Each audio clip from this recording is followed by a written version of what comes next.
People देव की यह कथा। एक बूढ़ा ब्राह्मण था।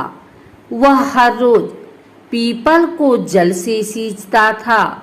पीपल में से रोज एक लड़की निकलती और कहती, पिताजी मैं आपके साथ जाऊंगी। यह सुनते सुनते बूढ़ा दिन ब दिन कमजोर होने लगा। बुढ़िया ने पूछा कि क्या बात है।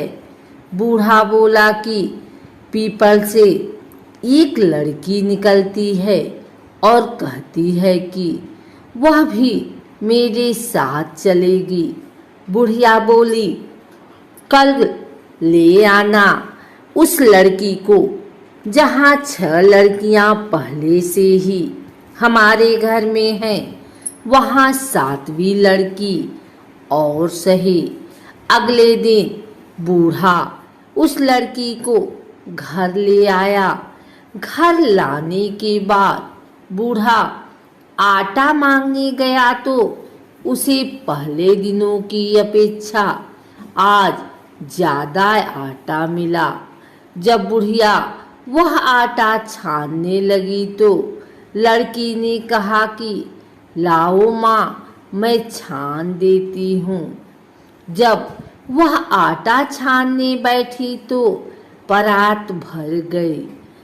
उसके बाद माँ खाना बनाने जाने लगी तो लड़की बोली कि आज रसोई मैं बनाऊंगी। तो बुढ़िया बोली कि ना, तेरे हाथ जल जाएंगे। लेकिन लड़की नहीं मानी और वह रसोई में खाना बनाने गई तो उसने तरह तरह के 36 व्यंजन बना डाले और आज सभी ने भर पेट खाना खाया। इससे पहले वह आधा पेट भूखा ही रहते थे। रात हुई तो बुढ़िया का भाई आया और कहने लगा कि दीदी मैं तो खाना खाऊंगा। बुढ़िया परेशान हो गई कि अब खाना कहाँ से लाएगी। लड़की ने पूछा कि माँ क्या बात है। उसने कहा कि तेरा मामा आया है और रोटी खाएगा, लेकिन रोटी तो सबने खा ली है, अब उसके लिए कहाँ से लाऊंगी। लड़की बोली कि मैं बना दूंगी और वह रसोई में गई और मामा के लिए 36 व्यंजन बना दिए।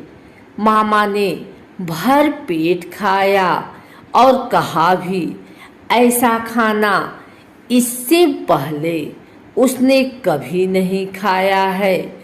बुढ़िया ने कहा कि भाई तेरी पावनी भांजी है, उसी ने बनाया है।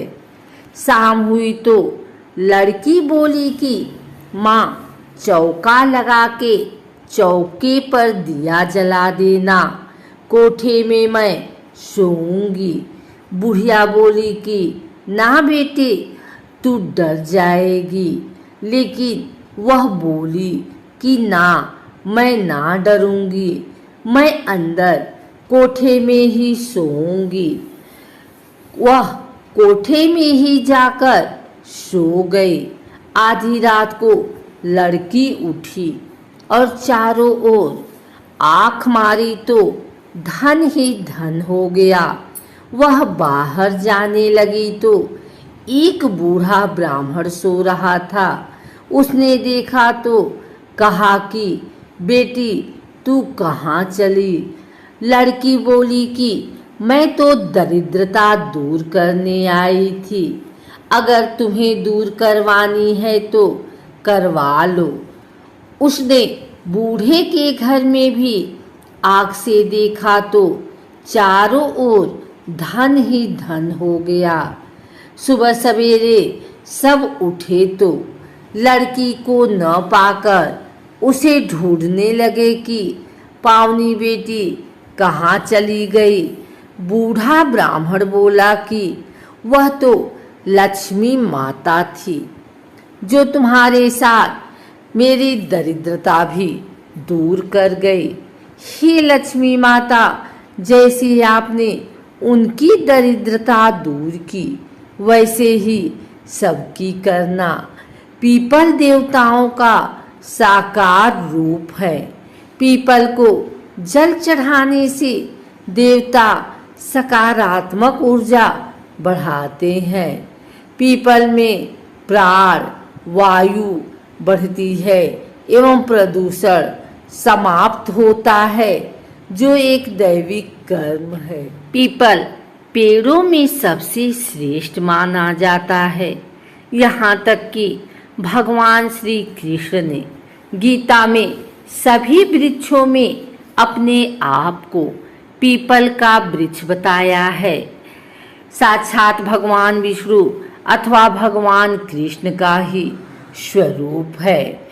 अगर आप भी पीपल के पेड़ में दिया जलाते हैं अथवा पीपल की पूजा करते हैं तो भगवान नारायण की कृपा से आप पर अवश्य बनी रहेगी पीपल की कृपा। लेकिन आपको इतना जरूर पता होना चाहिए कि पीपल के पेड़ की कितनी परिक्रमा करनी चाहिए। पीपल पर जल चढ़ाते समय कौन सा मंत्र बोलना चाहिए, पीपल की पूजा सुबह कितने बजे करनी चाहिए इत्यादि पीपल के पेड़ से जुड़ी धार्मिक एवं रहस्यमयी जानकारी हम आपको प्रदान करते हैं। आइए सबसे पहले जानते हैं पीपल की पूजा का महत्व एवं पीपल की पूजा के फायदे। उसके बाद हम जानेंगे कि पीपल के पेड़ की कितनी परिक्रमा करनी चाहिए। हिंदू धर्म में पीपल को साक्षात भगवान नारायण का ही स्वरूप बताया गया है। पीपल की पूजा करने का प्राचीन काल से विशिष्ट महत्व रहा है। पीपल की पूजा करने मात्र से भगवान नारायण एवं महालक्ष्मी की पूजा की जाती है। अक्सर लोग अमावस्या एवं पूर्णिमा के दिन पीपल की पूजा करते हैं। पीपल ही एक ऐसा अद्वितीय वृक्ष है जिसके नीचे गौतम बुद्ध से लेकर के विभिन्न ऋषि मुनियों ने अखंड ज्ञान प्राप्त किया है। पीपल के वृक्ष को देखकर हैरान होते हैं, क्योंकि पीपल का ही एकमात्र ऐसा वृक्ष है जो 24 घंटे ऑक्सीजन छोड़ता है। आइए जानते हैं पीपल की पूजा के फायदे। पीपल भगवान नारायण का स्वरूप है। पीपल में ही माँ लक्ष्मी का भी वास माना जाता है। पीपल के पेड़ में जल चढ़ाने के लिए विशेष बात का ध्यान रखना चाहिए कि सूर्योदय से पहले पीपल के पेड़ में कभी भी जल न चढ़ाएं। सूर्योदय से पहले पीपल का पेड़ देखना भी नहीं चाहिए और ना ही पीपल के पेड़ के पास जाना चाहिए। जब सूरज उग जाता है उसके बाद ही पीपल के पेड़ में जल चढ़ाना चाहिए। ऐसा शास्त्रों में उल्लेख पाया जाता है। सूर्योदय से पहले पीपल के पेड़ के पास जाने से अथवा पीपल के पेड़ की पूजा करने से, पीपल के पेड़ में जल चढ़ाने से, पीपल के पेड़ की परिक्रमा करने से घर में दारिद्र्य आता है। अतः सूर्योदय के बाद ही पीपल के पेड़ में जल चढ़ाना चाहिए।